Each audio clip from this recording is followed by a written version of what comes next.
감사는 행복의 경쟁력이라고 합니다. 감사하는 만큼 행복해진다는 뜻입니다.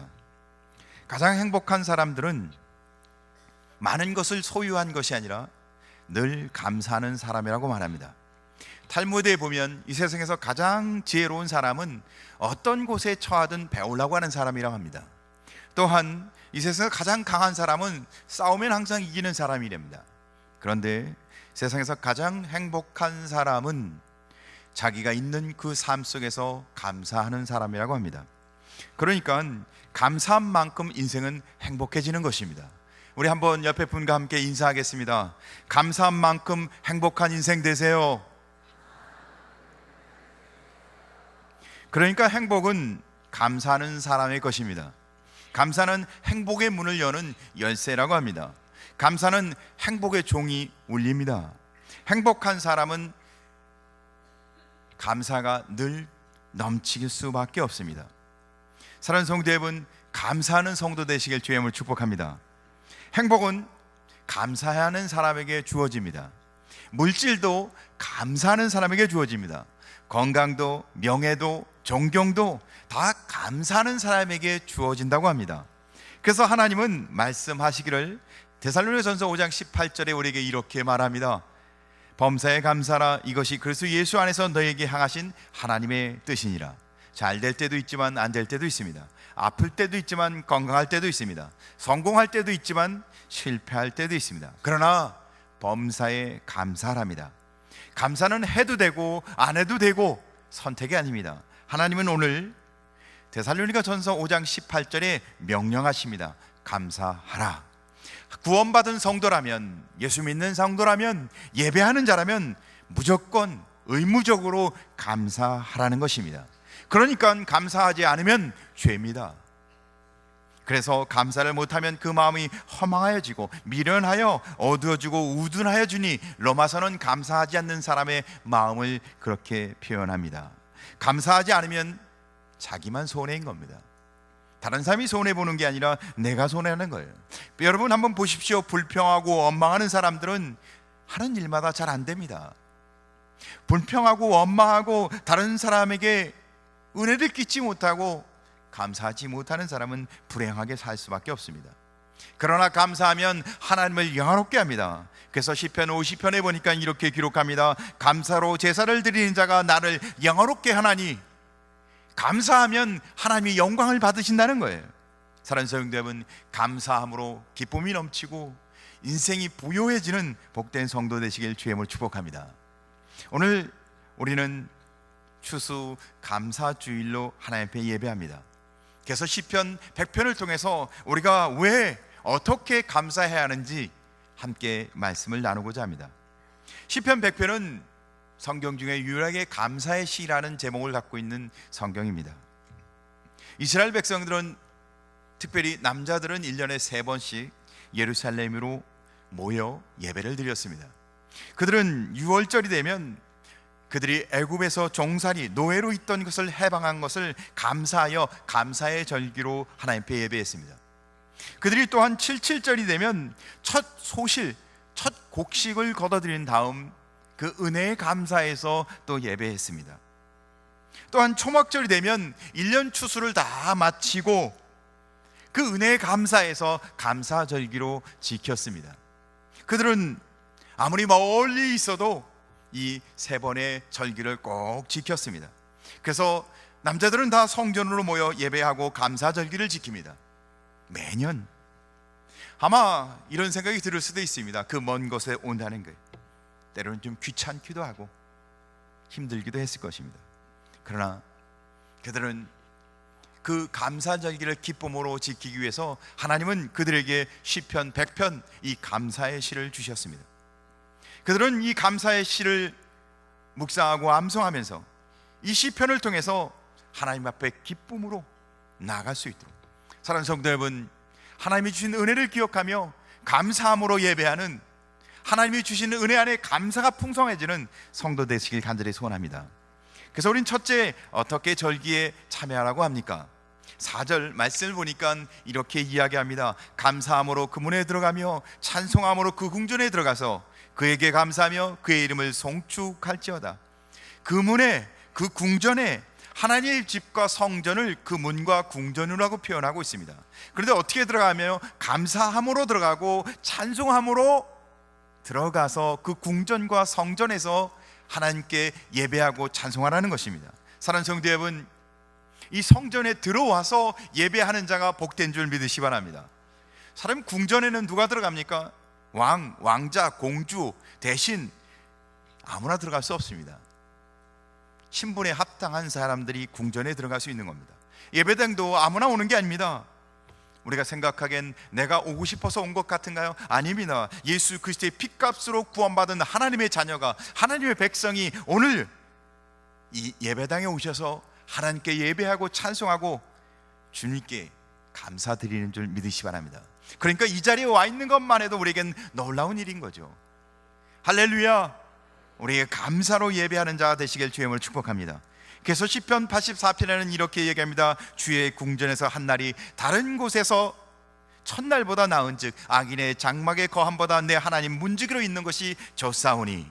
사랑하는 성도 여러분, 예배함에 기쁨을 누리며 하나님께 감사하시길 주의 이름으로 축복합니다. 두 번째, 그렇다면 왜 감사라고 하나요? 오늘 성경 5절을 보니까 이렇게 말합니다. 여호와는 선하시니 그의 인자하심이 영원하고 그의 성실하심이 대대에 이르리로다. 우리는 언제 감사합니까? 돈을 많이 버시면 감사합니까? 건강하시기 때문에 감사하신가요? 좋은 집을 사셨나요? 자녀들이 결혼을 잘하고 잘 되시나요? 조건에 의해서 감사하시나요? 오늘 성경은 우리가 갖고 있는 주어진 조건 때문에 감사하는 것이 아니라 하나님 때문에 감사라고 얘기하고 있습니다. 사랑하는 성도 여러분, 우리가 감사할 이유는 조건 때문이 아니라 하나님이 주시는 은혜, 하나님이 누구인 줄 알았을 때 감사라는 겁니다. 그 첫 번째는 하나님은 선하시니. 하나님은 선하신 분이세요. 하나님은 자애롭고 은혜롭고 인자하신 분이라는 겁니다. 두 번째는 그 인자하심이 영원하고 우리를 향하신 하나님의 인자하심이 영원하다는 것입니다. 세 번째로는 그의 성실하심이 대대에 이르르다. 하나님은 변개함이 없으십니다.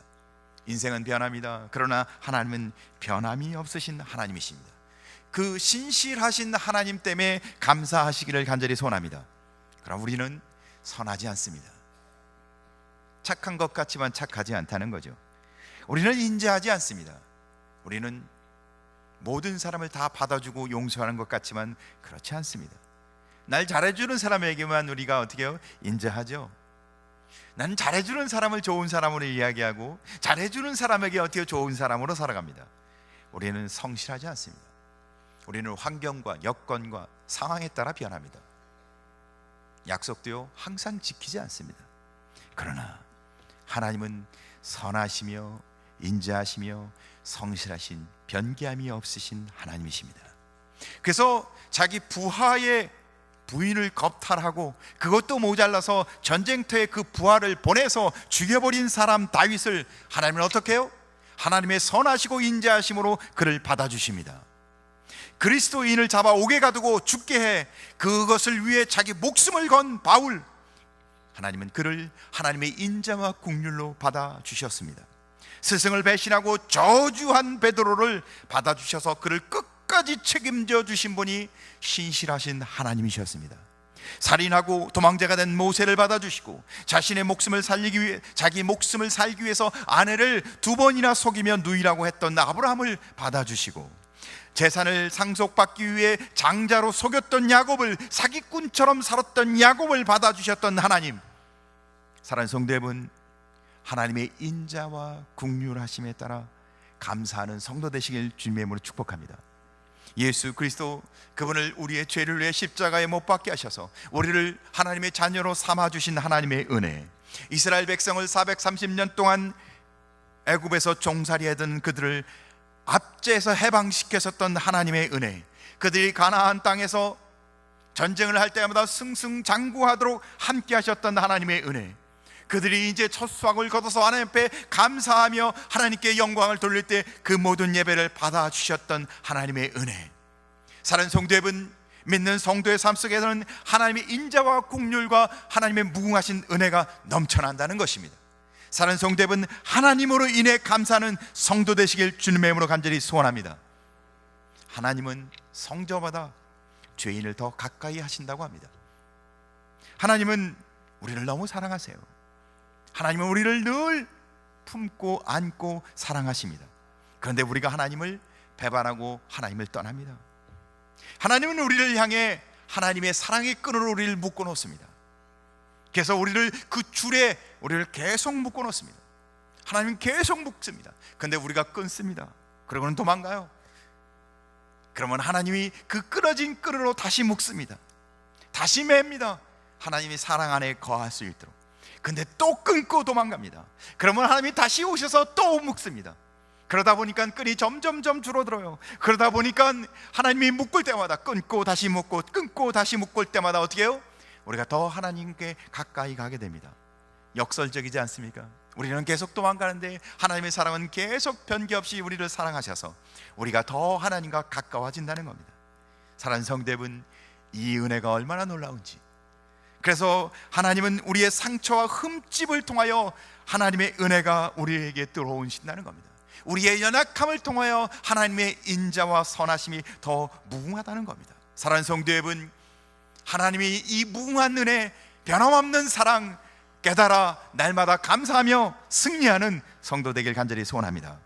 하나님과 우리의 관계는 어떻습니까? 오늘 성경 3절에 이렇게 기록하고 있습니다. 여호와가 우리 하나님인 줄 너희는 알지어다. 그는 우리를 지으시니요 우리는 그의 것이요 그의 백성이요 그의 기르시는 양이로다. 오늘 성경은 하나님과 우리의 관계를 5가지로 이야기합니다. 하나님이 우리의 하나님이시랍니다. 두 번째로 하나님은 우리의 창조주십니다. 세 번째로 하나님은 우리의 주인이십니다. 네 번째로 하나님은 우리의 왕이십니다. 다섯 번째로 하나님은 우리의 목자십니다. 사랑하는 성도 여러분, 하나님의 은혜가 끊임없다는 얘기입니다. 사랑하는 성도 여러분, 하나님은 우리를 끊임없이 사랑한다는 겁니다. 사랑하는 성도 여러분, 이 사랑 안에 거하여 이 사랑 안에서 행복한 성도 되시길 주의 이름으로 축복합니다. 신라권의 저자 밀턴은 40세에 실명을 합니다. 나이 40, 이제 한참 살아야 할 젊은 나이에 실명을 했습니다. 그는 실명을 했는데도 불구하고 절망하지 않습니다. 왜냐하면 하나님이 나의 하나님이고 나의 목자이심을 고백했기 때문에. 그래서 그는 소경이 됐는데도 불구하고 이런 고백을 합니다. 나의 육의 눈은 어두워졌지만 대신 나의 영의 눈이 띄어졌으니 하나님 감사합니다. 어떤 역경과 어려움이 올지라도 환경, 조건에 의해서 감사하지 않고 하나님으로 인해 감사하는 사람이었던 것입니다. 미국은 지금 세계 최대 강대국입니다. 1923년 영국의 청교도들이 신앙의 자유를 위해서 미국으로 갑니다. 그들이 첫 번째 추수 감사 예배를 드립니다. 미국은 축복의 땅인 줄 알았지만 사실 그렇지 않았습니다. 인디안의 공격, 맹수와 싸워야 했으며 추운 겨울을 이겨내야 했습니다. 그러나 그들은 첫 수확을 걷어놓고 하나님께 그 모든 역경을 뚫고 하나님을 바라보며 감사 예배를 드립니다. 사랑하는 성도 여러분, 조건에 따라 감사하는 성도가 아니라 우리의 구원자, 우리의 영원하신 하나님을 바라보며 감사하는 성도 되시길 주의 이름으로 축복합니다. 발명한 에디슨은 감사를 아는 신앙의 사람이었습니다. 1914년 그의 나이 67세, 그는 연구실에서 연구하는데 그 실험실에 화재가 납니다. 그가 오랫동안 연구했던 모든 기록, 연구했던 모든 자료 한순간에 다 날아갑니다. 돈으로도 200만 불이나 손해를 보게 됩니다. 사실 돈보다도 더 중요한 건 연구했던 기록이었죠. 근데 그는 자기 아들 찰리를 부릅니다. 어머니를 모셔와라. 그리고는 아들과 자기 아내와 셋이 모여서 함께 이렇게 고백합니다. 우리의 모든 결과는 다 태워졌지만 그래, 이제는 다시 시작할 수 있으니 하나님께 감사하자. 사랑하는 성도 여러분, 조건에 따라서 감사하는 성도가 아니라 하나님을 바라보며 우리의 구원자 하나님으로 인해 감사하는 성도 되시길 주의 이름으로 축복합니다. 어떤 상황 속에서도 하나님은 우리의 하나님이시며 나의 목자시며 나의 왕이시며 나의 창조주시며 나와 함께 하시는 하나님이십니다. 할렐루야. 그렇다면 우리는 날마다 어떻게 그 하나님의 은혜를 감사할 수 있을까요? 우리는 어떻게 하나님께 감사를 표할 수 있을까요? 우리는 두 가지로 하나님께 감사를 표할 수 있습니다. 첫째, 입술을 통하여 감사를 표현할 수 있습니다. 오늘 성경 1절은 이렇게 기록되어 있습니다. 함께 읽겠습니다. 온 땅이여 여호와께 즐거운 찬송을 부를지어다. 온 땅이여 여호와께 즐거운 찬송을 부를지어다. 우리가 찬송을 부르는데 콧노래로 조용하게 부르라는 게 아니에요. 온 땅이여 너무너무 기뻐서 승리하는 개가를 부를 때처럼 목소리 높여 찬송을 부르라는 것입니다. 너무 기쁘기에, 너무 감사해서 사랑하는 성도 여러분, 이런 감격과 은혜가 있는 감사하는 성도 되시길 간절히 소원합니다.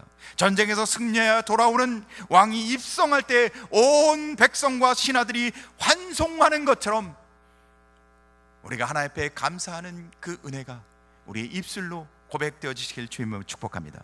2절도 이야기합니다. 기쁨으로 여호와를 섬기며 노래하며 그 앞에 나갈지어다.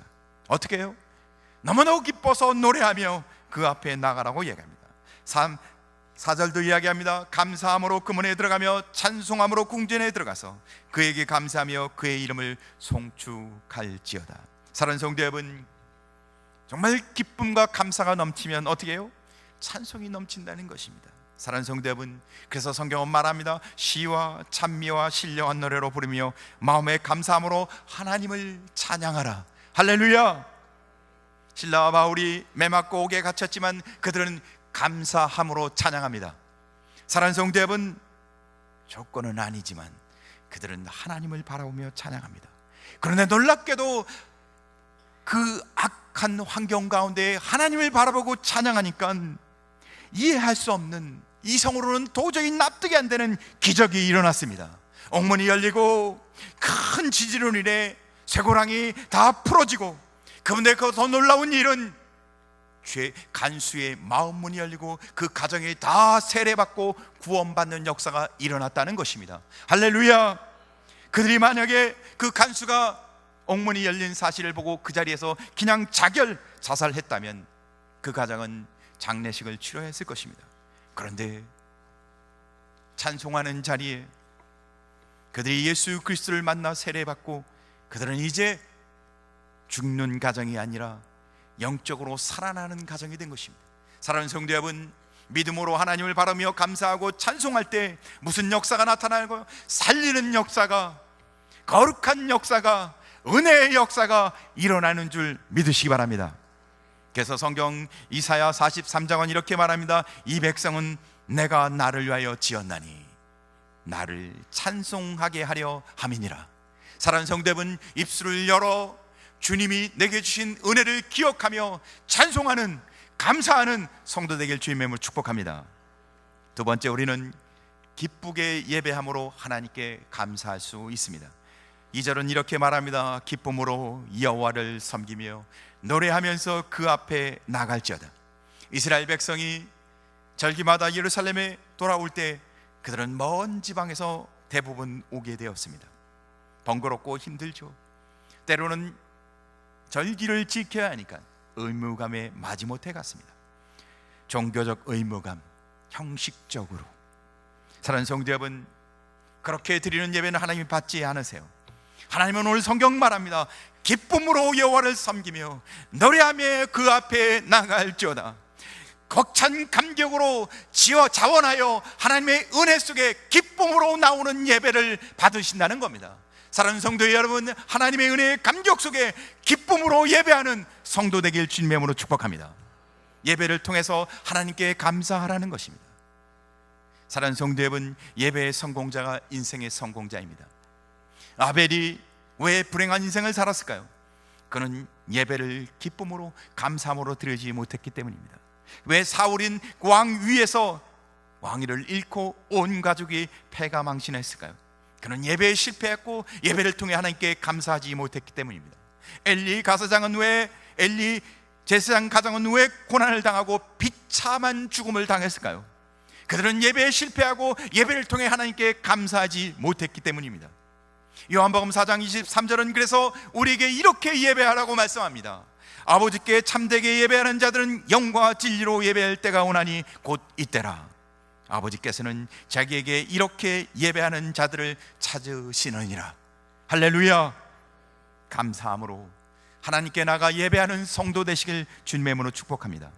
감사한 만큼 인생은 행복해집니다. 할렐루야. 기도하겠습니다.